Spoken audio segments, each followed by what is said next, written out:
Hi gang, this is Mark Villareal here, and I got my pool behind me because I like to relax in my backyard. But today we're going to talk about being prepared for a sales call. And not just any sales call, but most sales calls you can utilize this tool. But what do you need to have prepared when you know you're going to have an important conversation with someone, or it's that one key person you need to contact and have that conversation? So many of us, we rely on our sales skills, and sometimes that's gotten me a long way because I think that I have that gift that I could pick up the phone, and if that person answers, that I'll be able to get through it.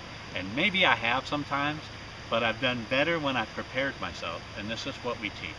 We teach, number one, to know the background of the person that you're calling. So understand a little bit about them, the background, how long have they been with that company. Number two, understand the company. So who is the company that you're calling? Now, I have many times taught that you understand what industry they're in. Now, a lot of times you're calling your target audience, so they should be within your industry, so that's the great part. But do they have some history, and what is their growth? What are their challenges? How is the industry doing? Those type of things can help in conversation. What are their goals and objectives, and have they achieved them?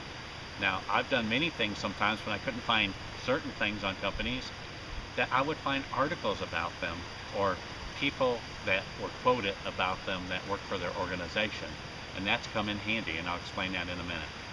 So why are those things important? Number three is you want to know what type of competition that they have, or who are they? And like I said, if you're calling your target audience, you might already know some of that. And then number four is what is their mission, vision, and their values. Now, mission, many of them should put them on their website. And you could even ask, if you don't know, hey, can I ask what your mission is? But most companies that are good quality also list their values or their principle statements on what they stand for.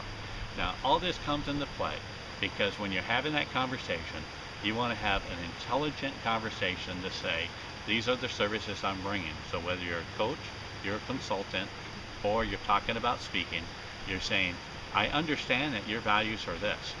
Mine tend to match up with yours, and here are my speeches and why I think that we are a good fit.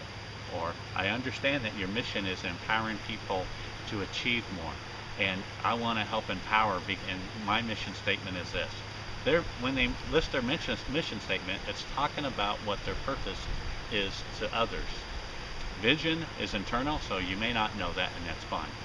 But I had once where I couldn't even find the name of a person until I found an article in which he was quoted in.